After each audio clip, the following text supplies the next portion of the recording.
राधे कृष्ण दोस्तों। हिंदू पंचांग के अनुसार चैत्र मास के कृष्ण पक्ष की एकादशी को पापमोचनी एकादशी कहा जाता है। पुराणों में कहा गया है कि इस दिन भगवान विष्णु की विधिवत पूजा करने के साथ नियम पूर्वक व्रत रखने वाले जातक को हर तरह के पापों से मुक्ति मिल जाती है। ऐसे में पापमोचनी एकादशी 18 मार्च 2023 शनिवार को मनाई जाएगी। कहा जाता है इस दिन व्रत करने वाले जातक अपने पापों का प्रायश्चित कर सकते हैं। जीवन में गलती से हुए अपराध के पापों से मुक्ति मिलती है। पापमोचनी एकादशी व्रत करने से संतान प्राप्ति, सात संतान सुख प्राप्त होता है। व्रतों में सबसे अधिक महत्व एकादशी का होता है। इसके साथ ही सुख समृद्धि भी प्राप्त होती है। आइए जानते हैं शुभ मुहूर्त।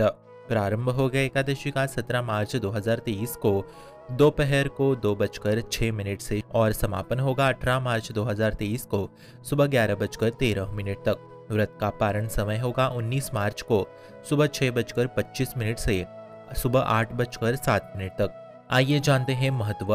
पद्म पुराण में वर्णित कथाओं में एकादशी को भगवान श्री हरि विष्णु का स्वरूप माना गया है। माना गया है कि इस दिन जातक के द्वारा व्रत रखने पर उन्हें सांसारिक सुख प्राप्त होता है। मृत्यु के बाद ऐसे जातक वैकुंठ धाम जाते हैं। पापमोचनी एकादशी के दिन व्रत रखने से ब्रह्म हत्या, स्वर्ण चोरी, सुरापान जैसे पापों से मुक्ति मिलती है। जातक ये व्रत रख अपने पापों का प्रायश्चित कर सकते हैं। आइए जानते हैं पूजा विधि। पापमोचनी एकादशी के दिन ब्रह्म मुहूर्त में उठकर सभी कामों से निवृत्त होकर स्नान आदि करें। भगवान विष्णु का मनन करते हुए व्रत का संकल्प ले।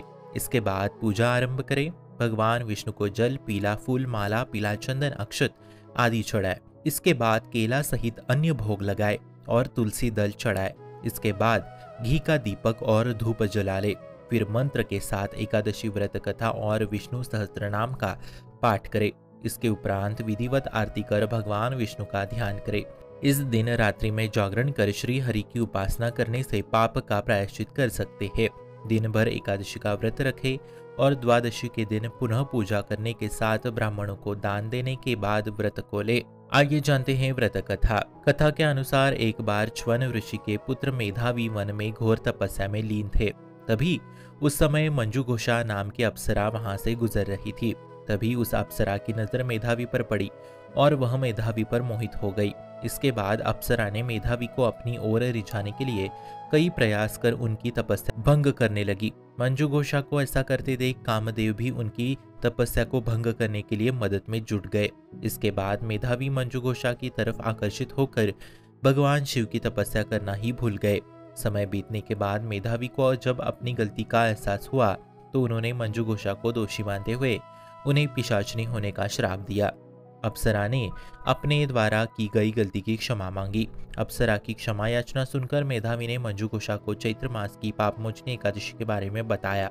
मंजुघोषा ने मेधावी के कहे अनुसार विधि पूर्वक पापमोचनी एकादशी का व्रत किया। पापमोचनी एकादशी व्रत के पुण्य प्रभाव से उसे सभी पापों से मुक्ति मिल गई। इस व्रत के प्रभाव से मंजुघोषा फिर से अप्सरा बन गई और स्वर्ग में वापस चली गई। मंजुघोषा के बाद मेधावी ने भी पापमोचनी एकादशी का व्रत किया और अपने पापों को दूर कर अपना खोया हुआ तेज और सौंदर्य को प्राप्त किया था। मित्रों, अपने पिछले जन्मों के पाप और पुण्य भी हमारे अंतर्मन में संग्रहित रहते हैं। जिस प्रकार सूर्य कोहरे को हटा देता है और बर्फ को पिघला देता है, उसी प्रकार श्री हरि की भक्ति हमारे अंतर्मन से न केवल अनावश्यक विचारों को नष्ट करता है, अपितु सारे पापों को नष्ट करता है। वास्तव में जब हम भक्ति पूर्वक उनका नाम जप करते हैं तब सारे पापों का नाश हो जाता है। पाप करने की इच्छा ही नष्ट हो जाती है। इसलिए निरंतर भगवान नाम में परायण रहे। आप सभी को पापमोचनी एकादशी की हार्दिक हार्दिक शुभकामनाएं। शुभम भवतु कल्याणमोस्तु।